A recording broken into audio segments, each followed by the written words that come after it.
Hello नमस्कार। आज मैं संविधान के जनहित याचिका भाग 2 के बारे में बतला रहा हूँ। मैं इंद्रजीत नारायण सिंह, यूट्यूब से MSc anthropology and psychology, LLB, संविधान विशेषज्ञ। जनहित याचिका भाग 2। जनहित याचिकाओं के माध्यम से न्यायालय में अधिकारों का दायरा बढ़ा दिया है। शुद्ध हवा, पानी और अच्छा जीवन पाना पूरे समाज का अधिकार है। न्यायालय का मानना है कि समाज के सदस्य के रूप में अधिकारों के उल्लंघन पर व्यक्तियों को इंसाफ की गुहार लगाने का अधिकार है। अब आगे सुने। इसके अतिरिक्त 1980 के बाद जनहित याचिकाओं और न्यायिक प्रक्रिया के द्वारा न्यायपालिका ने उन मामलों में भी रुचि दिखाई जहां समाज के कुछ वर्गों के लोग आसानी से अदालत की शरण में नहीं जा सकते। इस उद्देश्य की पूर्ति के लिए न्यायालय ने जन सेवा की भावना से भरे नागरिक, सामाजिक संगठन और वकीलों को समाज के जरूरतमंद और गरीब लोगों की ओर से याचिकाएं दायर करने की इजाज़त दी। जनहित याचिका का प्रारंभिक क्षण 1979 में समाचार पत्रों में विचाराधीन कैदियों के बारे में कुछ खबरें छपी। बिहार की जेलों में कैदियों की काफ़ी लंबी अवधि से बंदी बनाकर रखा जा रहा था। जिन अपराधों के लिए उन्हें गिरफ्तार किया गया था, यदि उसमें उन्हें सजा हो जाती तो उतनी लंबी अवधि के लिए कैद नहीं किए जा सकते थे। इस खबर को आधार बनाकर एक वकील ने एक याचिका दायर की। सर्वोच्च न्यायालय ने यह मुकदमा सुना और चला।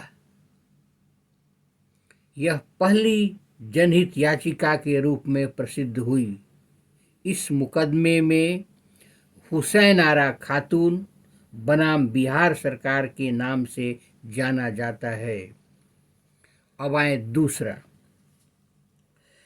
1980 में तिहाड़ जेल के एक बंदी ने सर्वोच्च न्यायालय के न्यायाधीश कृष्ण अय्यर को एक पत्र भेजा जिसमें बंदियों को दी जाने वाली शारीरिक यातनाओं का वर्णन किया गया था। न्यायाधीश ने उसे ही एक जनहित याचिका मान लिया। यद्यपि बाद में न्यायालय ने पत्रों को याचिका के रूप में स्वीकार करने की प्रथा समाप्त कर दी, लेकिन यह मुकदमा सुनील बत्रा बनाम दिल्ली प्रशासन 1980 के नाम से शुरुआती जनहित याचिका के रूप में प्रसिद्ध हुआ। जनहित याचिकाओं की बढ़ती संख्या और सक्रिय न्यायपालिका के विचार का एक नकारात्मक पहलू भी है। इससे न्यायालय के काम का बोझ बढ़ा है। दूसरे, न्यायिक सक्रियता से विधायिका, कार्यपालिका और न्यायपालिका के कार्य के बीच अंतर धुंधला हो गया है। न्यायालय उन समस्याओं में उलझ गया है जिसे कार्यकारिणी को हल करना चाहिए।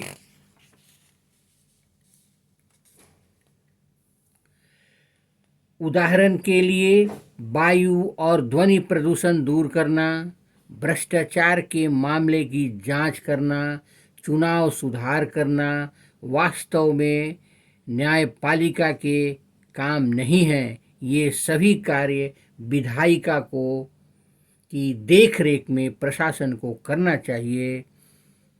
इसलिए कुछ लोगों का मानना है कि न्यायिक सक्रियता से सरकार के तीनों अंगों के बीच पारस्परिक संतुलन रखना बहुत मुश्किल हो गया है।